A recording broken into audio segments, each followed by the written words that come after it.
tervetuloa Kaksin katsottu podcastiin ja äänessä on Jenni Arbelius ja Aira Sahakangas.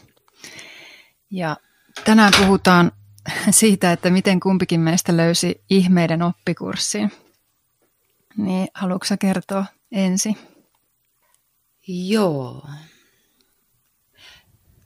Miten se löytyi, niin se tuli tietysti sitä kautta ensinnäkin, että itsellä oli toive ja halukkuus löytää rauhaa. Ja omien ristiriitaisten vuosien jälkeen alkoi miettimään, että ei elämä voi olla tällaista joka hetki ja joka päivä, vaan haluaisi jotakin sellaista tässä elämässä, mikä tuottaisi iloa ja onnellisuutta.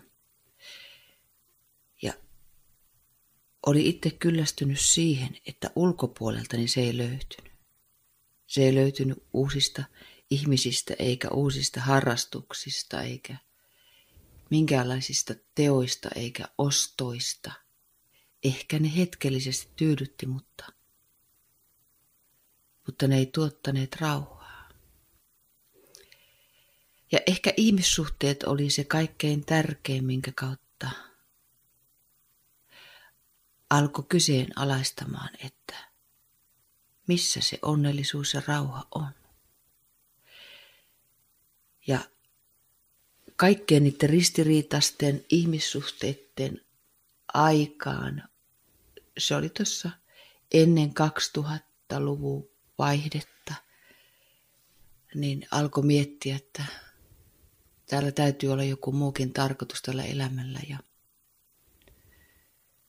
sitten kun oma mieli alkoi todella haluta jotakin muuta kuin sitä ristiriidan tunnetta, niin oma mieli, mä käytän sanaa mieli, kun tämä on mielen maailma, niin se lähti ohjaamaan minua siihen suuntaan. Ja kun omassa mielessä ihan vilpittömästi aloin pyytää apua, että auta minua, että mä haluan löytää tässä maailmassa rauhan, mutta mä en tiedä, miten se löytyy. Ja silloin mä itse ajauduin niin sanotusti, mä käytän muotona niin sanotusti henkiselle tielle, mutta sekään ei ole, se on tässäkin maailmassa sellainen muoto, se henkinen tie, että mä en sitä sekoittaisi tähän, vaan me ollaan aina henkisellä tiellä, ihan syntymästä lähtien. Mutta se, että alkoi mielessä pyytämään jotakin muuta kuin ristiriitaa, niin se todella alkoi kääntyä siihen. Ja silloin alkoi tavata ihmisiä, jotka oli kiinnostuneita myös samasta asiasta. Silloin alkoi löytää itselleen kirjoja, missä oli ihmisiä, jotka oli kirjoittaneet kirjoja siitä, miten he ovat löytäneet rauhaa. No, tietysti mä myös ajauduin, mä käytän sanaa ajauduin, vaikka se sitäkin ohjasi mieli, eli ajatuksen voima. Erilaisiin henkisiin ryhmiin, missä käsiteltiin ristiriitaisia ajatuksia, etittiin syytä. Etittiin syytä, miksi Aira juo niin paljon. No sitten lähdetään miettimään sitä, että no Aira juo siksi, koska lapsuudessa oli sitä ja tätä. Ja löydettiin syyllinen sitten varmaan vanhemmista. No sekin hämmenti minua, että no niin, nytkö tässä sitten aletaan vihaamaan äitiä ja isää ja sukulaisia, kun ne on ollut niin epäoikeudenmukaisia ja tehneet minua kohtaan väärin. Eli sekin tyydytti hetkeksi niin kuin nousuhumala tai uudet vaatteet, mutta sisimmässä se ei minua tyydyttänyt. Päinvastoin se alkoi oikeastaan järkyttämään sen takia, että alkoi huomata, että nyt syyllinen on mun ulkopuolella ja alkaa vihata läheisiä. Sitä perhettä, joka on kuitenkin pitänyt minusta huolta koko lapsuuden. Ja silloin mä kyseenalaistin, että tänne ei kuulu mennä näin.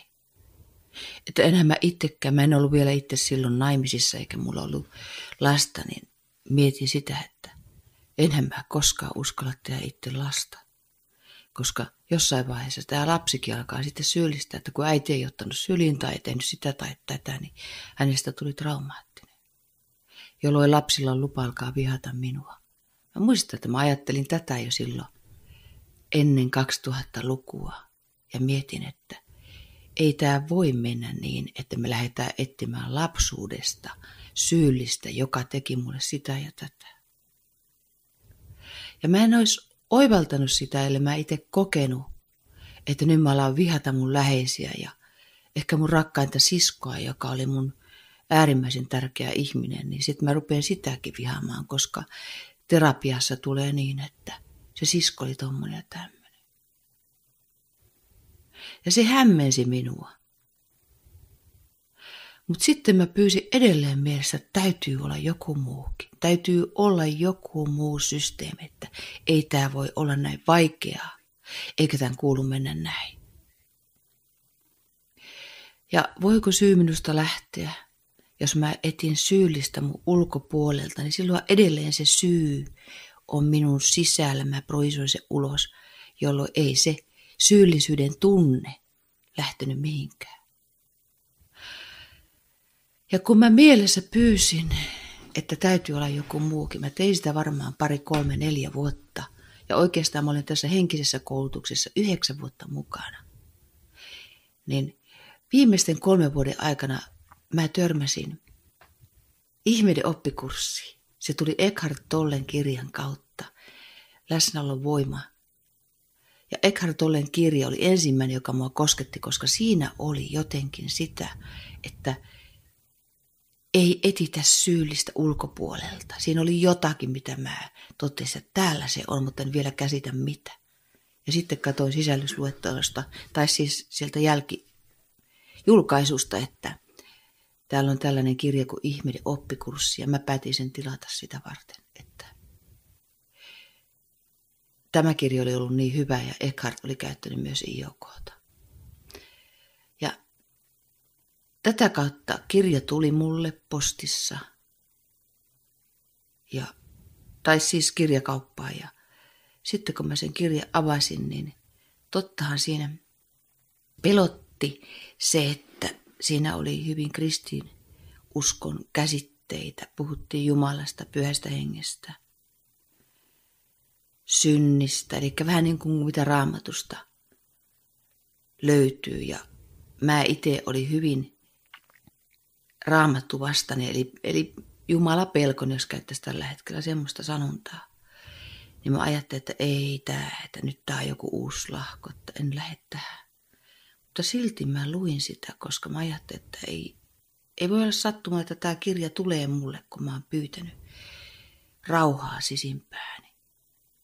Ja sitten mä aloin sitä kirjaa lueskelemaan. Se tuli mulle siis, se oli joskus 2000-luvun alkuvuosina, olisiko ollut 2003-2004.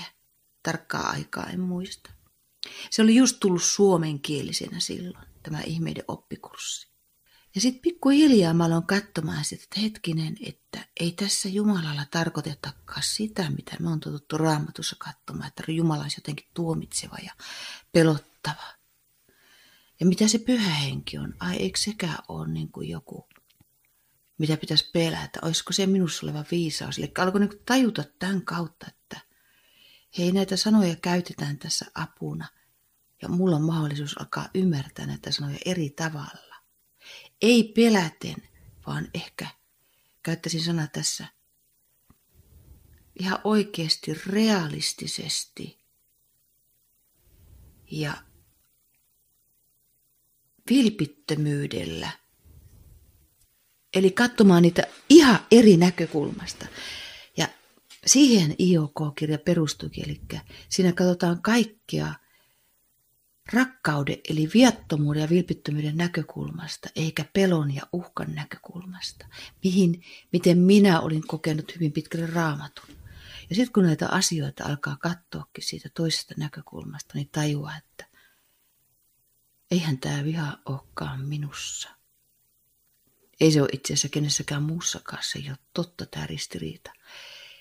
Ja se antoi jotenkin rauhan, kun siitä sai ymmärryksen, että näistä on mahdollisuus päästä irti tästä ristiriidasta.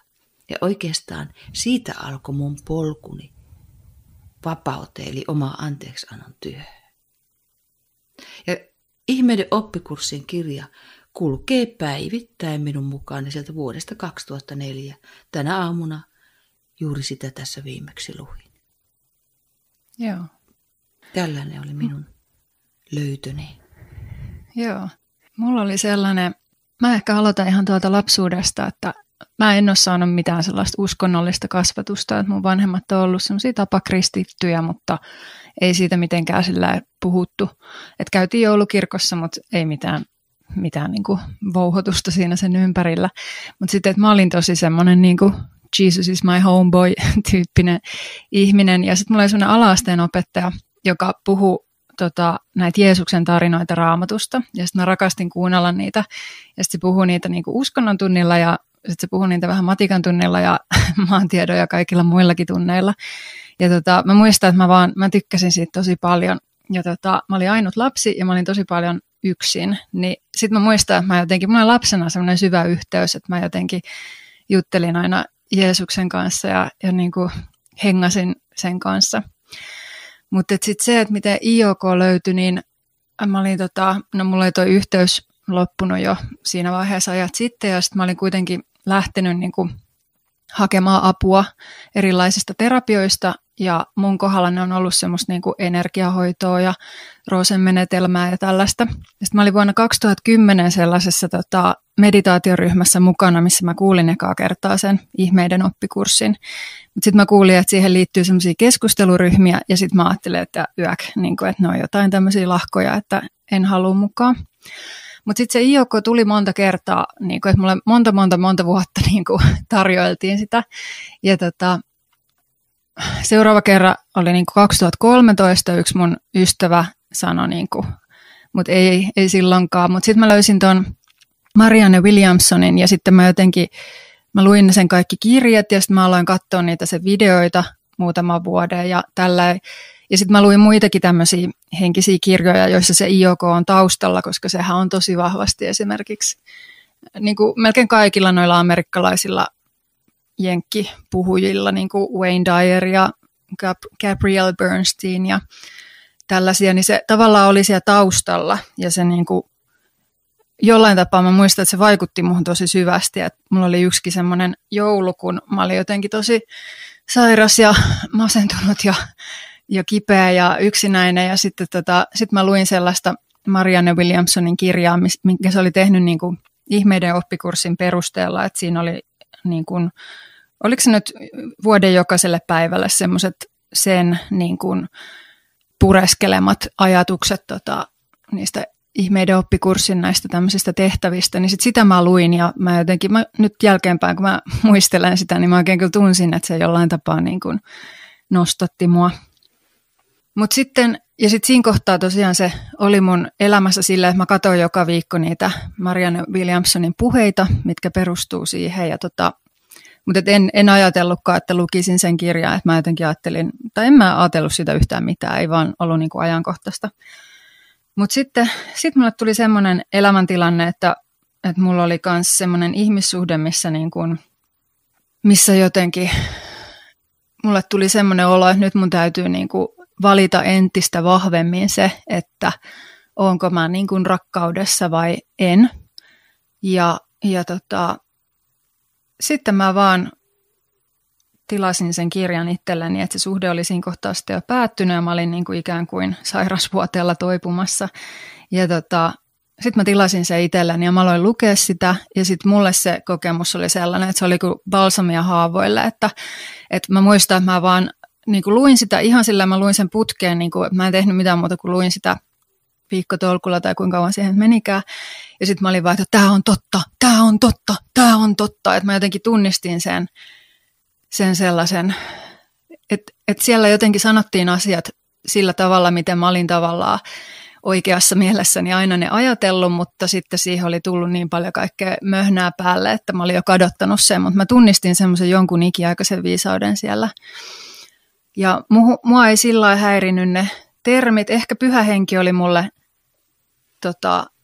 tai se oli ehkä tuolta, kun mä oon ollut kiinnostunut näistä alkuperäis-Amerikan kansojen jutuista, niin sitten siellähän puhutaan Great Spiritistä, niin sitten silleen se oli tuttu, mutta en mä silleen kavahtanut sitä kieltäkään, koska mä olin niin kuin tosi kiinnostunut Jumalasta ja jotenkin mulle siinä ei ehkä ollut sellaista ahdistusta, vaikka mä kirkosta erosinkin tuossa 2006 niin kuin kauan aikaa sitten.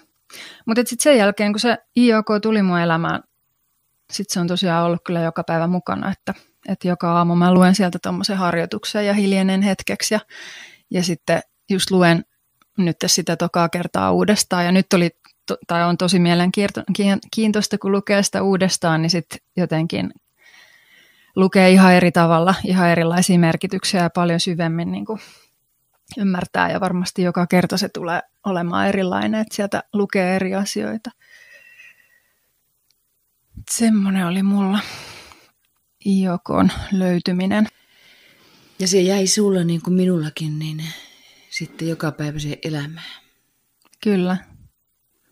Niin sanotusti elämäntavaksi, joka ei ole mikään erityisyys, vaan Niinpä. Oikeastaan se on meidän luonnollisuus. Eli se auttaakin huomaamaan pikkuhiljaa yhä enempi sitä, että miten me eletäänkin ristiriidan maailmassa, eli ristiriitaisessa mielessä.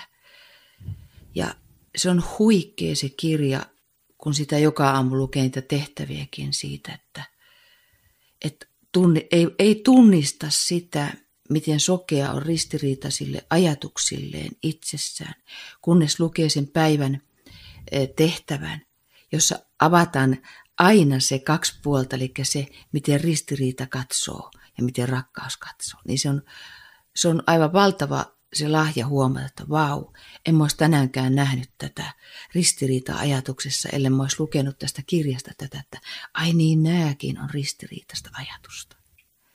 Mm. Joo, ja nyt mä osaan lukea sitä sillä tavalla, että on niin kuin mielenmaailma, että silloin mä luin vaan sillä lailla, kun mitä tahansa kirjaa luetaan, mutta nyt mä luen ehkä, ja sitten toiseksi, että kun ihmeiden oppikurssista sanotaan, että se on niin kuin Jeesukselta tullut, tai että se on kanavoitu 2 tällaista, oliko ne nyt kliinisiä psykologeja Amerikassa, niin kanavoi sen ja kirjoitti puhtaaksi, niin mä en tiennyt mitään tuommoista taustaa siitä kirjasta silloin aikoinaan, mutta nyt sitä on mielenkiintoista lukea uudestaan niin kuin siitäkin, että kyllä se sanotaan siellä aika selkeästi. Kyllä, ja siinä minä annoin itselleni ainakin armoja ja aikaa, että mäkin luin ensimmäiset vuodet, niin mä kuvittelin koko aika niin, että se puhuu tästä maailmasta, mitä me nähdään meidän ulkopuolella.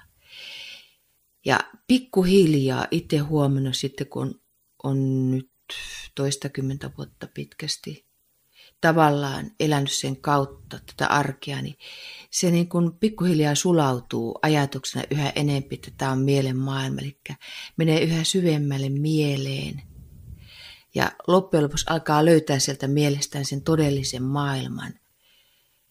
Ja yhä enempi tunnistamaan niitä ajatuksiaan, milloin putoaa siihen ristiriitaan. Ja ennen kaikkea se, että miten itse asiassa sen kirjan avulla sitä ristiriidan mielentilasta pääsee vapauteen ja siihen luonnolliseen rauhan mielentilaan, jota me oikeasti ollaan. Kyllä, ja just toi, tai mä ajattelen sillä, että ei tarvitse ajatella, että se on niin kuin Jeesus historiallinen henkilö, vaan se on se Kristustietoisuus, just se oikeamielisyys tai se semmoinen viisaus, mikä on meissä kaikissa. Et sen takia se teksti tuntui niin tutulta, koska se on ikään kuin, että luen itse kirjoittamaani kirjaa, mutta mä oon vaan unohtanut, että on tällainenkin tullut kirjoitettua, enkä ollut edes syntynyt silloin, kun se on tänne paperissa tullut, mutta ehkä sen takia siinä tuli semmoinen syvä tunnistaminen, että tämä on totta. Täsmälleen. Niin kuin siinä kirjassa sanotaankin, että tämä kaikki kirjan tieto on jo sinussa. Ja siksi hämmentää lukijaa, koska me on opittu tämä meissä oleva valheellinen maailma, eli se ristiriidan maailma. Me on niin pitkään uskottu näihin ristiriitaisiin ajatuksiin, niin Siksi se hämmentää, koska tavallaan meillä on tämä oma tehty ristiriidan mielenmaailma. Niin sehän on se päinvastainen, se mun rakkauden mielenmaailma, jota se kirja heijastaa. Niin siinä tulee se hämmennys monilla ihmisillä ja minullakin, että eihän mä ymmärrä tästä yhtään mitään, että mitä tämä. Kun oot lauseen lukenut, niin sä unohdat sen saman tien. Niin sekin on jo niin mahtava, kun alkaa tajuta, että totta kai se minussa oleva ristiriidan mieli, meissä on kaksi mielenmaailmaa. Meissä on tämä vilpitön rakkaus, minkä Jeesus todellakin totesi jo ja tunnisti 2000 vuotta sitten, joka me aletaan tunnistamaan nyt, joka on niin luonnollista kuin vaan voi olla. Niin sen takia se hämmentää, että sä luet sitä kirjaa, niin sä et voikaan tajuta silloin, kun sitä lukee sillä omalla ristiriidan mielentilalla. Mutta mulla meni hyvin nopeasti siihen, että mä tajusin se, että mulle tuli tieto, että mun ei tarvitsekaan ymmärtää. Että mä vaan luen. Ja sitten se alkoi koskettaa, se alkoi nostattaa ajatuksia. Ja sitten huomasin, että ne on niitä ristiriidan ajatuksia, jotka kuuluukin nousta vihdoinkin katsottavaksi, ei analysoitavaksi, vaan katsottavaksi vaan, että kas onpa mulla ahistavia ja kipeitä ajatuksia, mutta ne saa vihdoinkin nousta ja mä haluan päästä irti, sillä tämä ei olekaan se mun totuus. Eli se on huikea, miten se aukaisee. Oikeastaan koko aika lukiessaan se riisuu minulta tätä mun tehtyä valheellista omaa ristiriidan mielenmaailmaani. Ja tämähän me tullaan kaikki tänne maailmaan muistamaan, että me ei ole tämä ristiriidan mielentila, eli ristiriidan mielenmaailma, vaan me ollaan se vilpitön rakkaus. Mutta se hämmentää, se pelottaa. Minuakin se välillä pelotti, että mikä tämä juttu, että onko tämä joku lahko, että onko mä hulluksi, kun oikeasti itsestä vaan alkoi nousta ne hulluuden ajatukset, jota oli itsestään ajatellut, jonka oli maailmaan projisoinut, niin vihdoinkin pois. Kyllä. Mä koen se jotenkin sillä, että ne omat ajatukset ja just ne ristiriida-ajatukset ja ne, mitä projisoi muihin ihmisiin ja ihmissuhteisiin ja siihen, että alkaa nähdä niin kuin kaiken semmoisena epätoivoisena ja toivottomana ja kauheana, niin että sitten mä muistan tavallaan, kun mä luen sitä tai sitten jotenkin muuten tavoitan sen muiston, niin että tämähän onkin painajaista, että ei tämä olekaan totta. Se on jotenkin semmoinen, että se tuntuu hirveän todelta silloin, kun sitä pahaa unta uneksii, mutta sitten vaan, että ai niin joo, eihän tämä olekaan totta. Se on totta, se tuntuu todella voimakkaalta, se rupeaa pelottamaankin, että hetkinen, mitä musta tapahtuu, että onko mä tulossa hulluksi, koska ne on pidätelty niin monia vuosia, vuosikymmeniä, vuosisatoja, vuosituhansia meidän oman mielemme sisällä. Ja sitten hämmentää, että hetkinen, nythän musta nousee tämmöistä hulluutta. Sehän onkin hullu maailma, se meidän oma ristiriidan mielentila maailma. Kyllä, mutta ja just, että sen analysointi ei auta. Ei, se on aivan sama, että sä rupeat pohtimaan, jos mä esimerkiksi mäkin koen, että mä läheisiin sijoitan, että nyt mulla on ärsytys tuota läheistä kohtaa, niin se saa vilpittömästi itse ilmetä, että nyt mulla on ärsytys tuota läheistä kohtaa, mutta sen alkaa tajuta niin kuin siinä kirjassa, jos se oppilaan työkirjan vitostehtävä, jota mä oon tuhansia kertoja käyttänyt, niin kyllä mä sen siinä omassa mielentilassa monesti avaan ja luen, että ai niin, en ole koskaan poissa tuolaltani siitä syystä, kun luulen. Eli se palauttaa mut muistamaan siihen, että ai niin, tämä paha olo nousee mun sisältä. Ja kun mä laitan silmät kiinni todellakin, niin se ei olekaan tuossa ulkoisessa, läheisessä ihmisessä, vaan se on mun sisällä. Ja vau, mä kiitän, että mä huomaan, että mä voin päästää vihdoinkin tästä irti. Eli tavallaan tämän arjen ihanuus, että se on tässä arjessa joka hetki, niin sehän nostattaa nämä ärsykkeet. Ja vihdoinkin sitten tämän kirjan avulla alkaa tehdä itsestään omaa työtä, että kun se ärsyke nousee, niin mä taaskin käytän, että laitan silmät kiinni ja totean, että tämä nousee mun sisältä, tämä kiukku. Se ei ole tuossa ulkoisessa, läheisessä, vaan mä saan päästää tästä irti. Tämä on se mun hulluuden maailma ja tämän minä tulin riisumaan. Minä tulin riisumaan oman hulluuden maailmani mun mielestä pois. Ja mikä fantastisinta. Se hulluuden maailma on ollut se ristiriita ja ahdistus itsessä ja kun ne saa nousta ja niistä päästään irti, niin voiko sinne jäädä muuta kuin rauha, eli todellinen maailman tilalle. Ja siitä mä oon kiitollinen. Kyllä. Millainen suhde sulla oli niin kuin uskontoon tai kirkkoon tai kuuluuko se kirkkoon?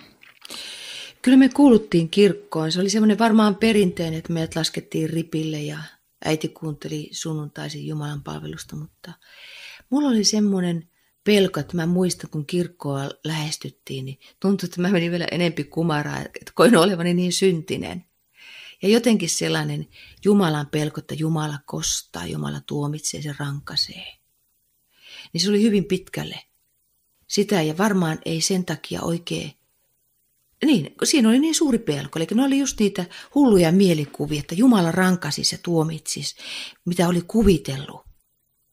Ja nyt kun sitten tajuaa, missä Iokon myötä se aukaiseekin kaiken päinvastoin, että ei, että ainoastaan mitä Jumalan tuomiolla tarkoitetaan, niin tarkoittaa, että Jumala on puhas rakkaus ja me ollaan puhas rakkaus. Eli me aletaan vihdoinkin ne vääristyneet ajatukset päästämään irti.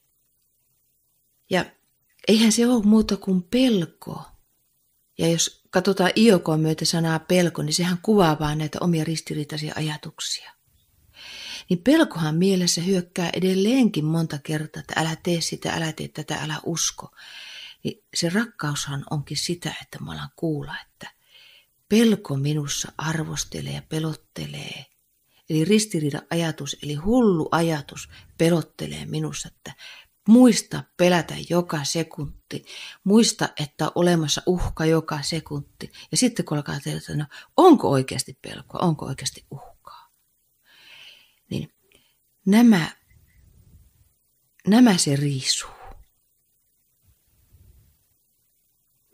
Ja tavallaan se uskonto, mitä mulla oli lapsena, niin mullakin on vähän samanlainen kokemus kuin sulla, että mä olin eka- ja tokaluokalla koulussa, niin meidän alakouluopettaja luki Raamattua, niin mä muistan, miten mä vähän niin kuin salaa rakastin sitä ja elin mukana niitä Jeesuksen kertomuksia ja tapahtumia, mitä Jeesuksesta kuvattiin siellä. Ja välillä tuli sellaisia kohtia, että kun siellä jotenkin tuli joku juttu, niin sitten tajus, että mun mielestä ei se noin mennyt, mutta ei se haittaa. Eli mä kuvaan sitäkin, että meissä on ollut lapsesta lähtien tieto, että me ollaan puhas rakkaus. Mm. Ja silloin kun joku Raamatun tuomio tuli siihen, niin tajus jotenkin, että toi ei ole totta, mutta ei se mitään. Joo, mulla on ihan sama, että kun mä oon aloittanut lukea Raamattua, niin sit jotkut kohdat vaan alkaa sillä, että niin kuin tökkiä sillä, että ei. Ja niin. Ja nyt sitä Raamattua voi lukea ihan uudella tavalla, eli mitä ei voi tuomita, että ihmisetkin, sehän on ihmisten kirjoittama kirja, jotka on omista kokemuksistaan kirjoittaneet sen, mitä Jeesus sanoi ja teki, ja kaikki on tehnyt siinä parhaansa. Mutta me ei vielä ymmärretty sitä, koska mä itse tajuan, että niin kauan kuin mulla on omat ristiriidat, että mä en kykene ymmärtämään sitä vilpittömästi, mitä niillä sanoilla tarkoitetaan. Ja vasta sitten, kun alkoi päästää omasta mielestä ristiriitoja pois, niin alkoi tajuta, että tätä se Jeesus tarkoitti. Mähän oli hyvin Jeesus ja uskontovastainen monta kymmentä vuotta siinä välissä, ja mä haluan hämmentyä sitten, että miten mulla alkaa nyt yhtäkkiä nousta niin kuin Jeesuksen jotkut lauseet sieltä just sieltä lapsuudesta mieleen, että onko musta tulossa uskovainen. Niin ei, nyt tajuaa sen, että ei Jeesuskaan ollut mikään uskovainen. Se oli vaan silloin jo näki veljenä sen meidän vilpittömän rakkauden mielentila. Ja tavallaan tämä Iokon myötä se karistaa. Miten se sanoo karistaa? Eli puhdistaakin, että ei tuomitse mitään uskontoja sen takia, että jokaisella on oma polku. Mutta se tavallaan puhdistaa uskonnottomaksi kaikesta. Ja jäljelle jääkin vaan viattomuus, eli puhdas totuus ja vilpitön rakkaus.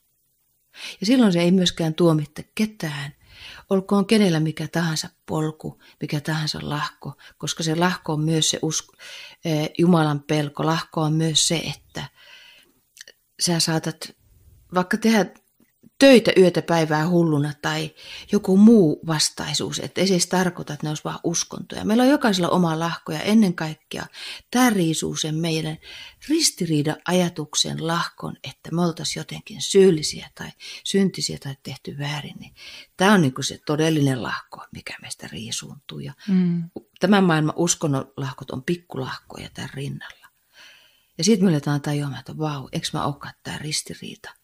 Onko mä sittenkin tämä rakkaus, niin se on itsessä tullut näkeväksi näiden vuosien aikaan, kun alkoi arjessa päästää irti niistä omista tuomioajatuksista. Se tulee vaan vääjäämättä näkyväksi. Ja mielessä, nimenomaan mielentilassa.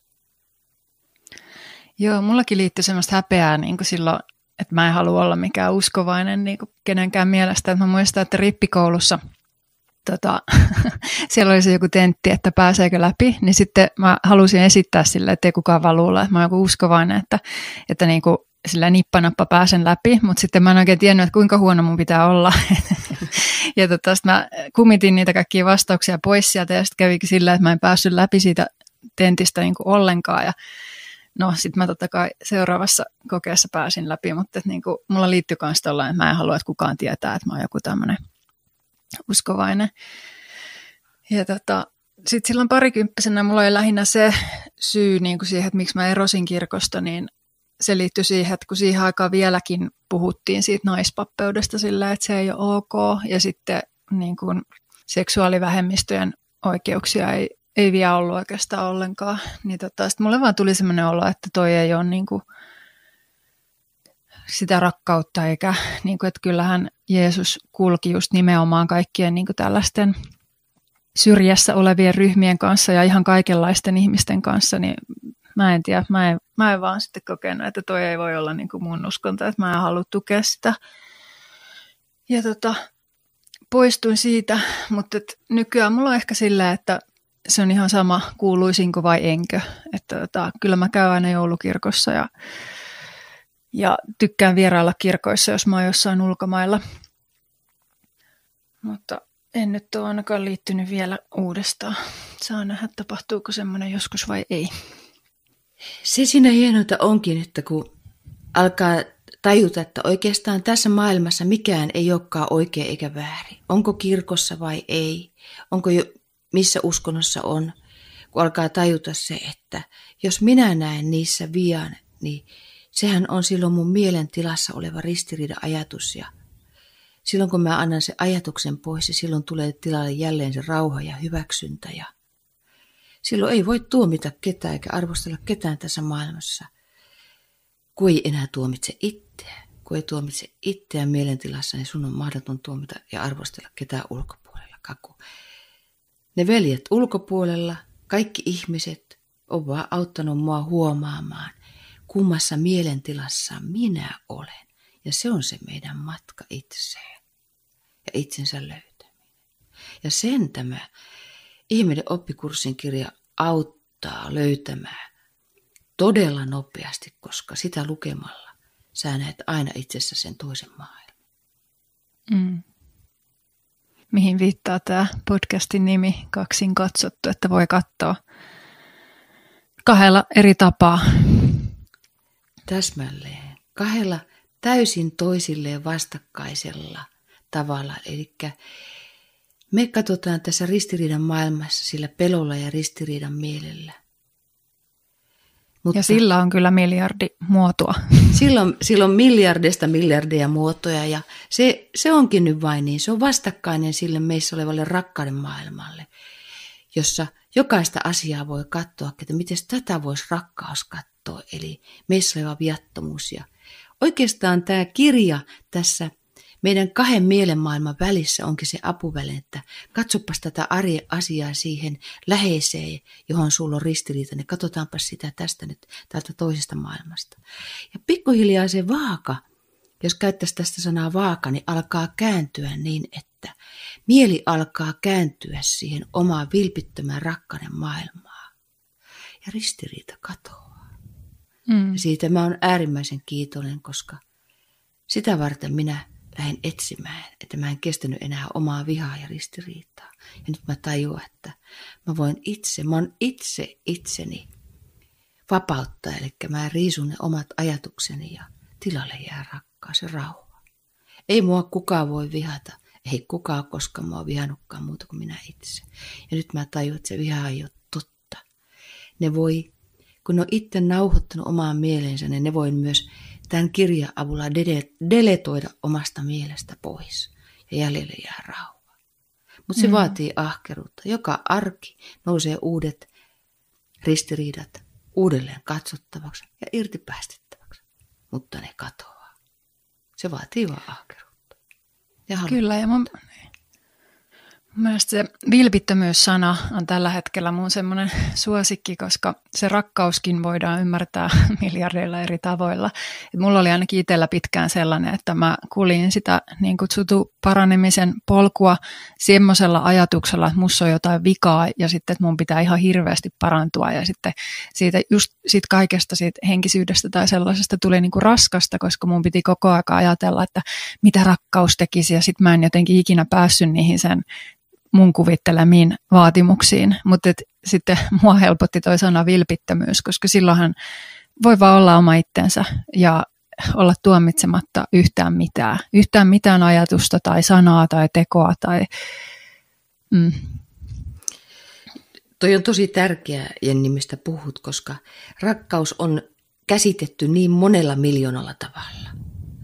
Ja se, että löytää itse sisimmässään juuri sen sanan, niin mitä käyttää niin, että ei mene mukaan niihin miljardiin kuvitelmiin, mitä se rakkaus on. Koska tässä ristiriidan maailmassahan se käsitetään, että sen tois mulle joku ulkopuoleltani. Ja mä käytin sanaa, mulle oikeastaan merkittävin sana on ollut se, että alkaa olla itselle rehellinen koko ajan. Eli mä rohkenen rehellisesti katsoa mun mielentilaani. Että jos mä jonkun läheisen kanssakin juttelen, niin mä rehellisesti kykenen katsoa, että ei, nyt mä teeskentelen, että mun läheinen pyytää, että teet tota ja tota ja sitten mä teen niin, että joo, kyllä mä se voin tehdä. Niin todellisuudessa mä katson siitä läpi, että nyt mä en ole rehellinen itse, että mä näytän olevan valheellinen itselleen, mä oon samalla valheellinen toiselle. Että se ei ole totta, mä haluaisin tämän tehdä, että nyt mä näytän miellyttävän. Eli rohkeni alkaa nähdä ne kaikki, että nyt mä valehtelen itselleni, mä valehtelen toisille. Nyt mä koen vihaa, nyt mä koen ahdistusta, nyt mua ärsyttää. Eli se itsen ja itsen välinen rehellisyys mahdollisti sen, että tavallaan ne omat pimeät ristiriidan ajatukset alkoi vain sulaa. Ja mulle siinä kohti se on yhtä kuin rakkaus. Eli mä aloin rakastaa itseä, kun mä aloin olla rehellinen itselleni. Ja vaikka välillä hirveästi pelotti sanoa jollekin läheiseen, että mä en nyt halua tehdä tätä, että näyttää siltä, että mä haluan olla kotona tai mä en jaksa nyt auttaa sua, että mä oon väsynyt. Ja vaikka ääni vapisi, mutta kun oli vilpitön itselleen. Ja vaikka se läheinen olisi joskus kiukutellutkin, niin silti sisimmässään koki helpotuksen, että mä olin kerrankin rehellinen. Ja sitä on mulle se itsensä rakastaminen. Ja itse asiassa kukaan ei kaipaa muuta kuin sitä, että joku rohkenee olla rehellinen. Ja sitten tulee avoin ja vilpitön sana, mitä säkin käytät. Niin se on meissä kaikissa ja me kaikki sitä halutaan. Ja se on yhtä kuin rakkaus. Tästä näkökulmasta. Kyllä. Niinpä. Tulee vielä semmoinen aihe mieleen, että just toi Jeesus ja Pyhä Henki, että ne kuuluu niin kuin meillä molemmilla tällaiseen niin kuin mielenrauhan palauttamisen repertuaariin. Niin millä tavalla sä käytät niitä tai miten sä niin kuin käsität ne? Tällä hetkellä mä käsitän, jos puhutaan tällä hetkellä, niin se on mulle niin luonnollista, että mä oon yhtä kuin Jeesus, mä oon yhtä kuin Pyhä Henki ja niin on kaikki muutkin ihmiset maailmassa. Mutta vielä toistakymmentä vuotta sitten niin en käsittänyt, koska olin niin lujasti kiinni siinä omassa pelo- ja ristiriidan ajatuksen maailmassa. Mutta niin kuin mä kuvasinkin, niin yhtäkkiä Jeesus alkoi tulla ajatuksina mun mieleen ja Jeesuksen lauseet. Esimerkiksi se, että rakasta lähimmäistäsi niin kuin itseäsi. niin mä aloin, että mitä se oikein se Jeesus täällä tarkoitti. Menikö se jotenkin niin? Meni se? Varmaan. Ja sitten mä aloin kääntää sitä, että miten mä sitten itseäni oikeasti rakastan. Jos mä vihaan itseäni tai mä näen itsessä vikaa koko aikani, miten mä voin rakastaa läheistä, jos en mä osaa rakastaa itseänikään? Alkoi niin kuin kyseenalaistaa sitä. Alkoi kyseenalaistaa sitä niin arkisilla asioilla, että jos mä en osaa kerran ajaa autoa, niin miten mä voin antaa sillä autolla kyytiä jollekin läheisellekään? Ja alkoi hämmentää se, että mitä on todellinen rakkaus, että onko se todella klisee, että mä mukaan rakastan poikaystävääni, mutta mä en rakasta itseäni. Niin tämän kautta alkoi yhä enempi mun maailmaan nousta Jeesus. Ja sitten mä aloin tajuta, että ei vitsit, että tämä jätkähän on oivaltanut sen vilpittömän rakkauden meissä, että ei Jeesus olekaan mikään ihmeellinen tapaus. Niin kuin Jeesus sanoi jo Raamatussakin, että te ette vielä tiedä, mutta tulee aika, jolloin tekin ymmärrätte. Niin hän tarkoitti tätä, eli mä tajusin, että vitsit, se on ollut aikamoinen kaveri, että se rohkeni kuunnella sitä omassa sisimmässä olevaa Jumalaa, eli pyhää henkeä. Vaikka ihmiset hyökkäsivät ja pelko hyökkäsi ympärillä. Ja nyt mä kiitän itse sitä, että mä oon toistakymmentä vuotta rohjennut tehdä sitä samaa, että vaikka ihmiset arvostelee ja pelkää ja hyökkää ja oman työn kautta niin ilmentää kaiken näköisillä sanoilla ja arvostelee, niin itsellä on jo se rauha, että ne eivät puhu minusta, vaan se rakkaus minussa koskettaa, kun me ollaan sitä samaa yhtä rakkautta, eli samaa yhtä pyhää henkeä, samaa yhtä Jeesusta, samaa yhtä Jumalaa. Että me ollaan se ykseys, se rakkaus.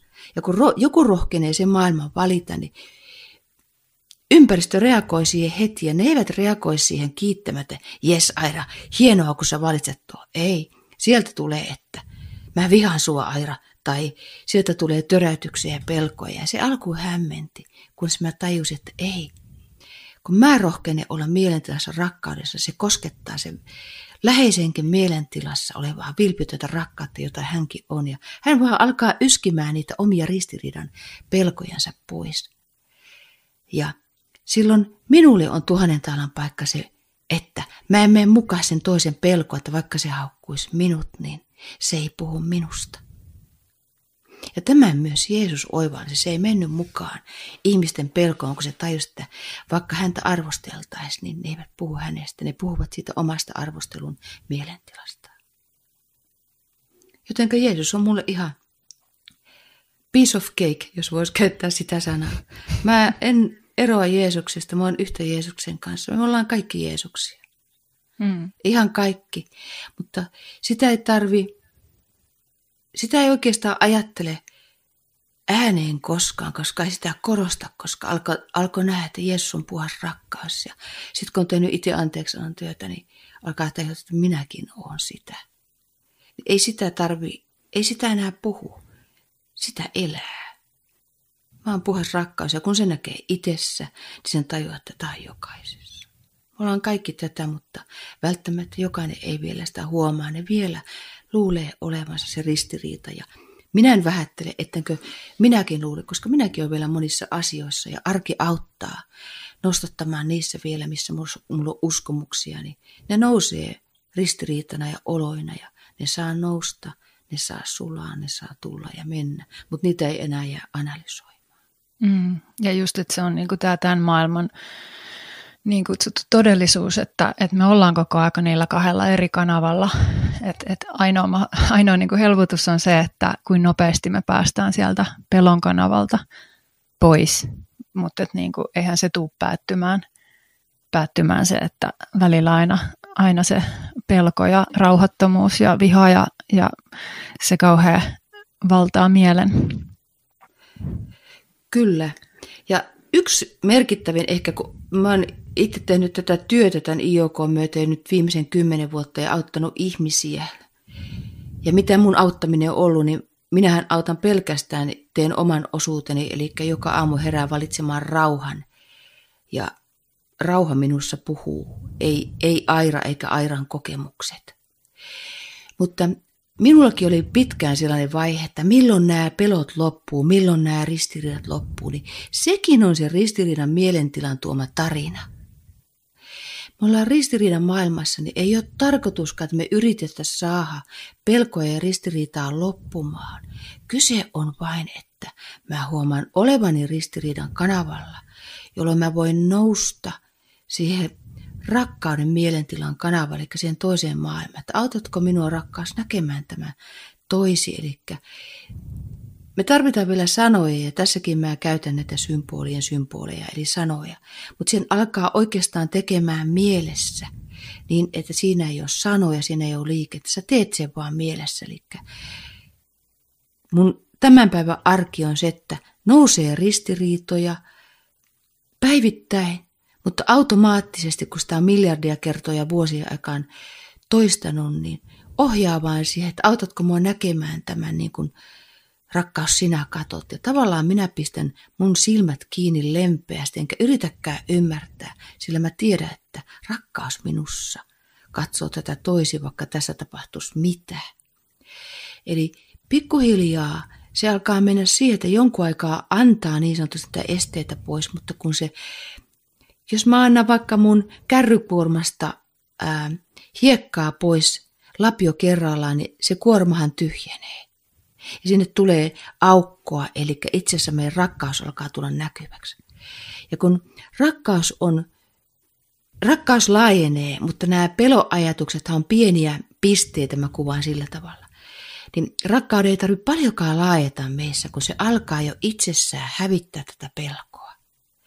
Jolloin ei olekaan ideana enää yrittää poistaa pelkoja, vaan siinä vaakakupissa sun rakkauden vaaka alkaa tulla niin, että sä automaattisesti vaan alat katsoa sitä rakkauden maailmalla, tätä maailmaa. Ja täällä on aina ristiriitoja. Jos välillä putoo, niin toteat, että oho, näytti siltä, että putosin, mutta sitä enää tuomitse tai yhä vähempi tuomitsee. Ja sitten vaan nousee taas sen rakkauden mielentilaan.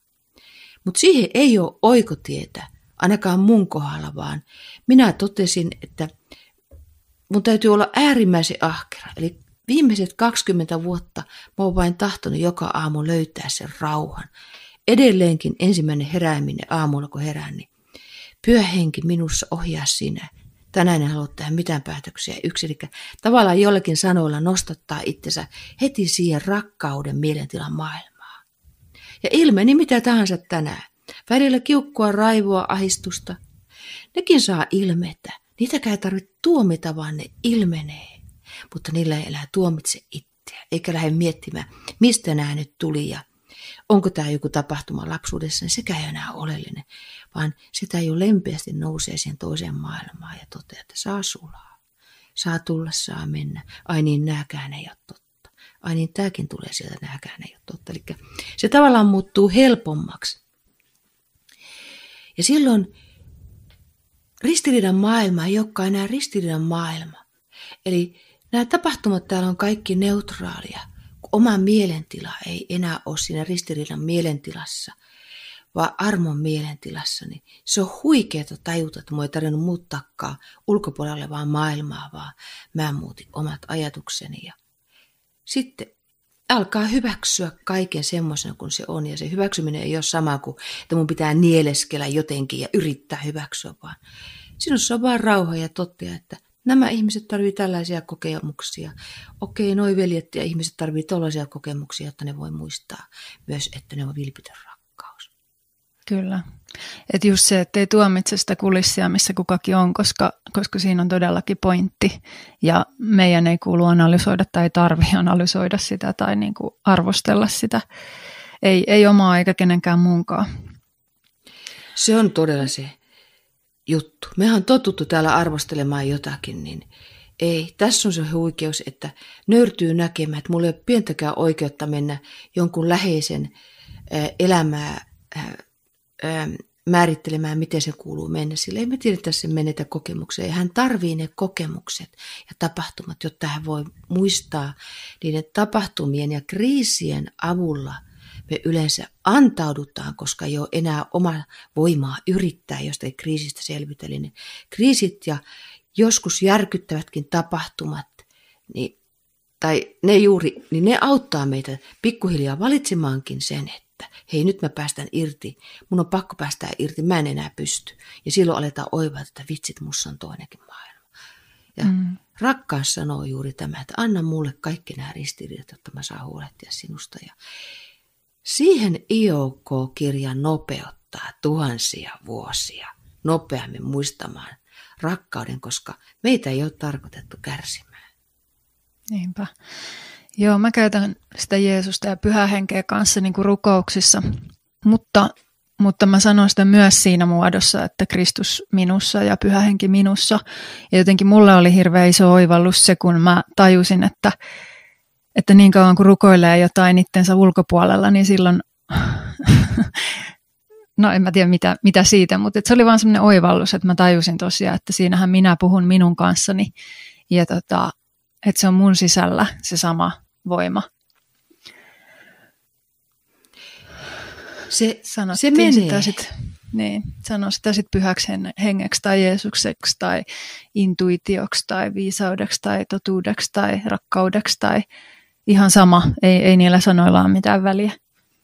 Se on juuri näin. Ja toi on hyvin merkittävä, mitä tässä avaat. Eli se on matka ulkoisesta itsestä sisäiseen itseen. Eli tavallaan niin kuin tekee täysin päinvastaisen kääntymisen sinne omaan sisimpään ja se huikeus, että hei, onko mäkin Jumala, onko mäkin Pyhä Henki, onko mä rakkaus, onko mä Jeesus. Niin on. Me ollaan kaikki sitä. Ja tämä arki mahdollistaa nämä tapahtumat, että me lähdetään kyseenalaistamaan näitä ajatuksia. Ja niin kuin sinä sanoit, niin en mäkään alkuun rohjennut käyttää mitään Jumalasanaa enkä mitään muuta. Mulla oli totuussana tai joku muu viisaussana. Eli käytti niitä sanoja, mitä milläkin hetkellä kykeni. Nyt tämän vuosikymmenen aikaa huomata, että kun ei enää ole pelkoa, niin ei voi olla Jumalan pelkoa, niin ei liity enää sanaa Jumalakaan mitään pelkoa. Tai Jeesuksen tai Pyhä Henkeen. Ne vaan, voisiko sanoa, ne neutralisoituu, kun niistä katoaa pelko. Mutta alkuun antaa itselleen armo, että käyttää sitä sanaa, mikä vähiten sillä hetkellä aiheuttaa pelkoa, koska kyse on siitä, että se oikeastaan ei täydy, vaan ainoa, miten se rauha löytyy, on se, että antaa armo itselleen, että ei yritä ymmärtää. Antaa armo, että nyt mä koen pelkoa sanaa Jumala kohtaan tai hirvittää sanaa Pyhä Henki, niin annan anteeksi, että tällä hetkellä näyttää hirvittävää. Ei mun tarvitse sitä hyväksyä. Mutta entäs jos siltikin minussa on rakkaus? Entäs minussa onkin täysviattomuus tai mitä ne sanat onkin? Niin sitä on se armeliaisuuden matka itse, että tekee tätä armolle ja antaa itselleen vuosia aikaa. Muistaa se oma viattomuuden. Ja jälleen palaan, että minua on tämä kirja auttanut, koska siinä on pelkästään se rakkauden näkökulma, eli se mun todellisen mielentilan näkökulma. Ja se aina palauttaa mut siihen rauhan maailmaan. Kyllä. Kiitokset. Olisikohan tämä meidän keskustelu tällä kertaa tässä? Kiitos Jenni. Kiitos, että sain keskustella kanssasi ihminen oppikurssista ja 2 eri maailmasta, jotka on meidän mielentilassa, mutta vain toinen niistä on totta.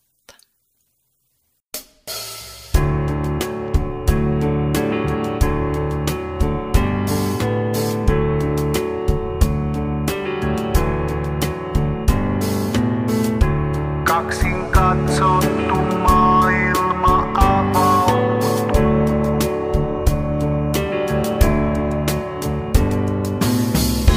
Kaksin katsottu mieli vapautuu.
kaksin katsottu mieli vapautuu.